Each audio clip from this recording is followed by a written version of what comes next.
Anong tawag sa shampoo pag nabawasan ng isa? Ano? Siyam na lang.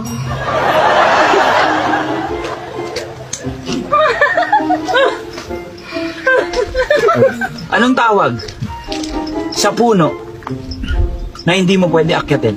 Naku, may Ano? Nakatumba.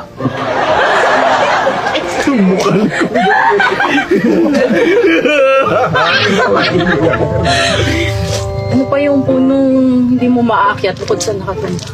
Ano? Putol. Bakit yung mga biik na baboy tuwing naglalakad, nakayuko? Bakit? Nahihiya sila, yung nanay nila baboy.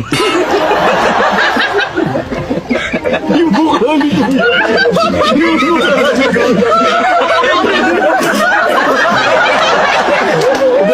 Pinapatawa niyo!